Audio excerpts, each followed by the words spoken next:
forecast this morning. Meteorologist Elita Loresca. Good morning, Brandon and Sam. This morning we're tracking a very weak cool front that's going to move through.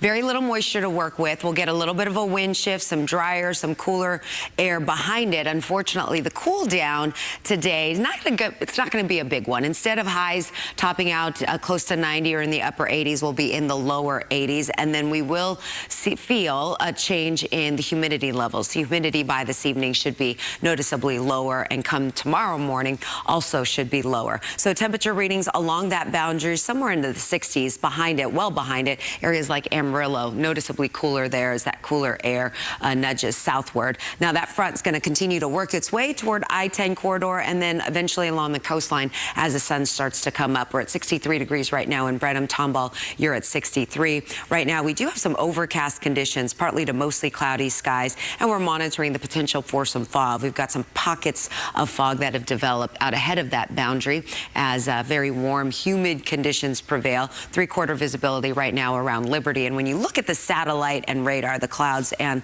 the precipitation associated with that front, not a whole lot happening. You're seeing some thicker clouds for sure, but not much in the way of rain. So the chances for any shower activity today will be less than 20%. You don't pick up much on future track, couple little sprinkles here and there mid to late morning, and then as we get into the afternoon, may see a sprinkle or two. But for the most part, we should be on the dry side with some scattered clouds around. As I mentioned, the temperature readings won't be quite as toasty, but still warm for this time of year, at least getting closer to normal. Normal high now this time of year is 80 degrees, and we should be somewhere in the upper 80s, or rather upper 70s to low 80s. Now we're going to heat up before we start to see that wet weather return over the weekend. We've got a better indication of where this low pressure system over the Pacific is going to be tracking. I'll let you know how that may impact your Easter weekend plans coming up. Okay, thank you, Elita.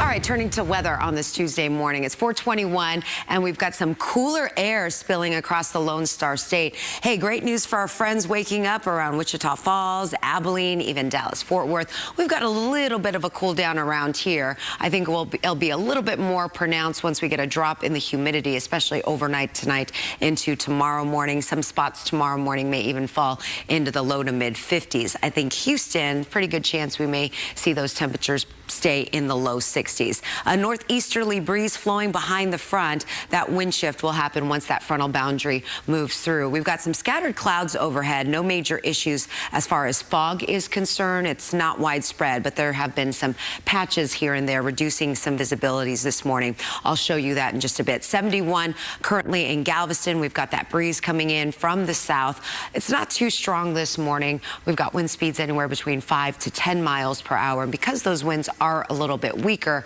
that's giving some of that fog to settle in a little bit more opportunity. The wind should stay relatively light. I think it gets stronger as we get into the afternoon, potentially gusting up to 20 miles per hour, but nothing too significant in the wake of that front. That front, by the way, should be pushing through just as the sun starts to come up. Right now, it's just to the north and west of College Station, and you can see out ahead of it, conditions are still favorable for some development of fog, and I had mentioned that yesterday, that some of our computer models were picking up on that fog between the 4 and let's say 8 a.m. hour. So that's actually verifying this morning where it's not widespread, but we've got some locally dense fog around the city of Wharton, around Sugar Land, where those visibilities are reduced to less than a mile. So we do anticipate with that frontal boundary squeezing through here around 7, 8 o'clock that some of that fog may linger just as the sun starts to come up. But once that frontal boundary pushes closer toward the coastline, it does a little bit of a stalling thing here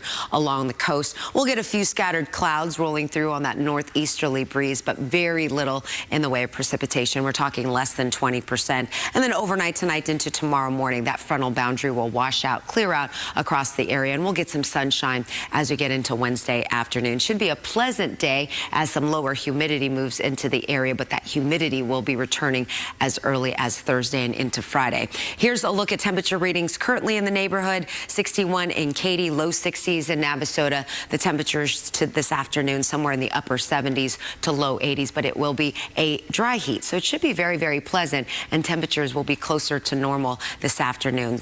Instead of the upper 80s, will be in the lower 80s. Upper 50s to low 60s overnight should feel fantastic, especially north and east of Houston, where those temperatures fall somewhere in the low to mid 50s. No rain in the forecast Wednesday, Thursday, even into Friday. That chance for rain is slim. Saturday, maybe a 20% chance of rain, and you can see we've kind of recalibrated the chances for rain for Easter Sunday and into Monday. Right now, it's looking more like a 30% chance for some wet weather because this low pressure system that we've been advertising and telling you about looks like it's taking more of a northerly shift as those jet stream winds are still far enough to the north. They'll take most of the energy, some of the heaviest of the rain with it. So right now it doesn't look too promising for any widespread rains, but we could see a few splash and dash type rain showers, a couple of isolated thunderstorms for Easter Sunday and even into Monday. Now you'll notice that those jet stream winds slowly start to shift to the south, and what that means for us early next week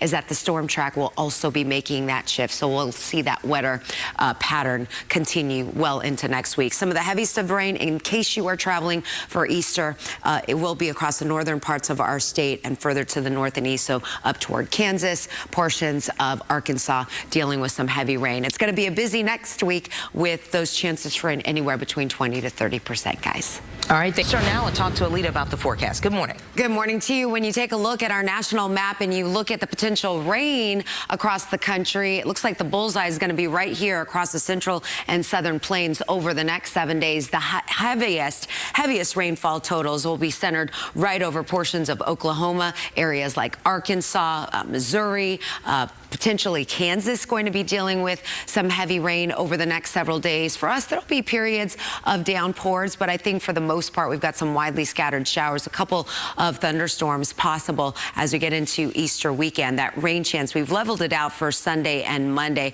as it looks like the storm system that we're tracking currently over the Pacific is going to be taking more of a northerly track versus a southerly track. If you remember last week, we said depending on the track of this storm system would dictate whether or not we saw any sort of severe weather, whether or not we see any of the heaviest of that rain, and it looks like it's going to be taking more of a northerly track toward the Midwest. Now, here is where the low pressure system is currently. We've got still plenty of time to watch this and also to tweak that forecast for the weekend, but the general track is to take it somewhere over the Four Corners region by the end of the week, and you can see what happens here with the severe weather threat.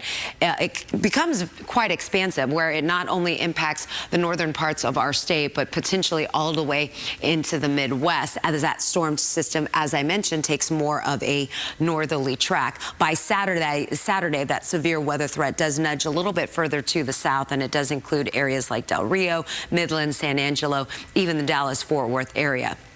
By Sunday, you can see that the severe weather threat it starts to shrink, where it still includes portions of Arkansas, Oklahoma, as well as southeast Texas. Now, right now, it looks like a majority of the stronger thunderstorms will stay well off to our north and east, but there will be parts of our northern counties that may get clipped by an isolated thunderstorm as we get into the afternoon hours on Easter Sunday. So we'll be watching that for you, of course, with 13 alert radar. Here's the general track of that low pressure system. You can see the center of that low should kind of miss most of the Lone Star State. It might impact some of our northern areas and then continue to push toward the north and east. Now, the tail end of that may still impact us on Monday. And then as those jet stream winds dive a little bit further to the south, it's going to keep the threat for some showers and maybe even some storms well beyond the weekend. So be prepared next week to have that umbrella handy,